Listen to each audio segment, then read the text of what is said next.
नमस्कार दोस्तों। वैलेंटाइन सप्ताह का आज दूसरा दिन है। आज प्रपोजल डे है और मैं, जैसा कि मैंने कल कहा था, आज अपने उपन्यास को आपके सामने प्रपोज कर रही हूँ। अच्छा, फिर कभी this is not the iPod generation.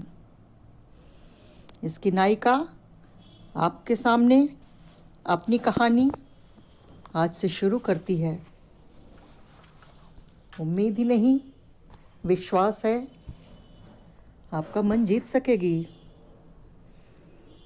मन जीते या न जीते, कुछ खलबली तो ज़रूर पैदा करेगी। चलिए कहानी सुनते हैं। रात का समय था। रेलगाड़ी अपनी पूरी रफ्तार से भागी जा रही थी। रेलगाड़ी के बाहर घने काले वीरान इलाके रात के एहसास को गहरा रहे थे। इस एहसास के कारण रेलगाड़ी की रफ्तार कुछ अधिक ही मालूम पड़ती थी। रेलगाड़ी के भीतर गहराती हुई रात के पहले होने वाली सरसराहट पूरी तरह मौजूद थी। कोई खा रहा था, कोई बतिया रहा था, कोई पत्रिका पढ़ रहा था, तो कोई टेढ़ा मेढ़ा होकर आंखें मूंदने की कोशिश कर रहा था। ऐसा लग रहा था मानो सारी क्रियाएं सिर्फ समय काटने के लिए की जा रही हैं, और सचमुच सभी का गंतव्य तो कुछ और ही था। इस रेलगाड़ी में हम दोनों दो सहयात्रियों की तरह एक डिब्बे में बैठे थे। सेकंड क्लास कंपार्टमेंट में आम यात्री की तरह बेहद सामान्य सी यात्रा थी। भीड़ बहुत ज़्यादा नहीं थी, फिर भी एक सीट पर एक आदमी के सामान्य नियम के हिसाब से हम सभी बैठे हुए थे।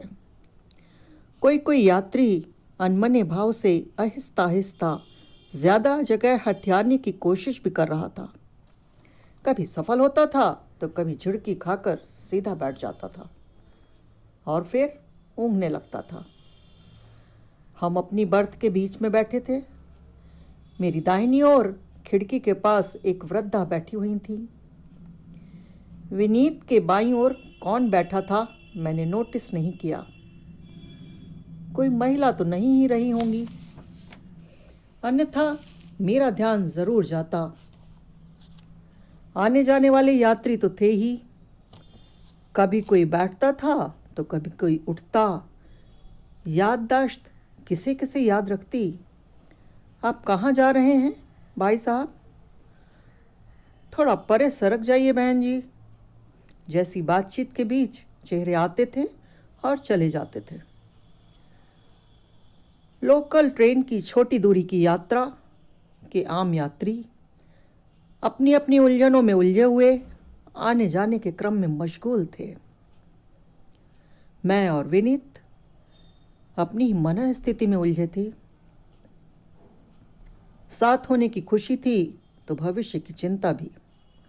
भविष्य में क्या करेंगे, कहाँ जाएंगे, जो पीछे छोड़ आए हैं उसका क्या होगा, जो आगे मिलेगा उसकी क्या रूपरेखा होगी, अभी जो कर रहे हैं उसमें कहाँ तक सफल होंगे या असफल तो नहीं हो जाएंगे।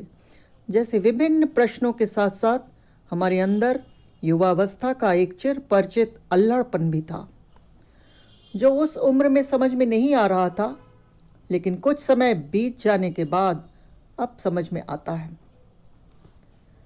हमारे सामने या बगल में कौन बैठा है इसके प्रति हम जागरूक नहीं थे।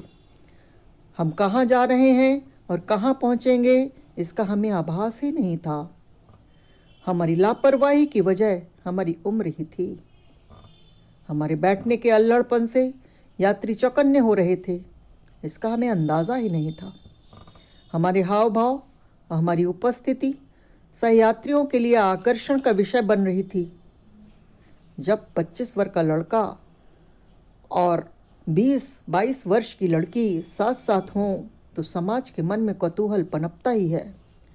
इस कौतूहल के कारण समाज इतना जागरूक रहता है कि सुध बुध भूलकर इसी ओर ध्यान केंद्रित कर देता है।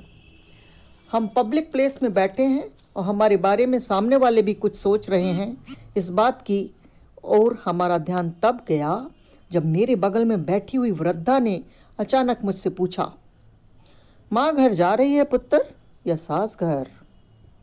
मैंने विनीत की ओर देखा और उसने मुझे।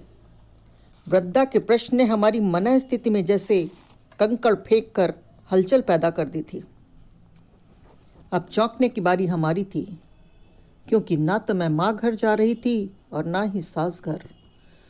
हम दोनों अपने आसपास वालों को संभवतः ऐसा गड्ढमड्ढ एहसास दे रहे थे कि हम पति पत्नी हैं, और यदि पति पत्नी नहीं हैं तो हमारा व्यवहार कुछ ऐसा इशारा कर रहा था कि हमारी उपस्थिति सहयात्रियों में कौतूहल पैदा कर रही थी। परिस्थिति की नज़ाकत और प्रश्न की गंभीरता को समझते हुए मैंने जवाब दे ही डाला, सास घर जा रही हूँ माँ जी, और थोड़ा मुस्कुराई। मेरे उत्तर से वृद्धा के चेहरे पर संतोष के भाव तैर गए, किंतु मेरा अपना मन बेहद अशांत हो गया। मैंने देखा विनीत भी अनमना हो गया था। वातावरण से बचने के लिए उसने सीट से पीछे टेक ले ली और सोने का उपक्रम करने लगा। मेरा मन तो बहुत मथ गया था। किसी और अनचाहे प्रश्न से बचने के लिए मैं पत्रिका पलटने लगी, मगर मन खुद से ही प्रश्न कर रहा था कि मैं माँ घर जा रही हूँ या सास घर? किस घर जा रही हूँ, ये प्रश्न ही क्यों उठा? क्या हम उतावले दिख रहे थे या हमारा व्यवहार असामान्य हो रहा था, या फिर समाज के किसी अकथित नियम को तोड़ते हुए हम लोगों की निगाह में प्रश्न चिन्ह बन गए थे? उखड़ा हुआ मन विचलित था, मगर विगत में उड़ रहा था। आज इतना ही दोस्तों, जारी रहेगा यह सिलसिला। अगला हिस्सा अगले वीडियो में सुनते रहिएगा, तभी तो मैं लिखूंगी। नमस्कार।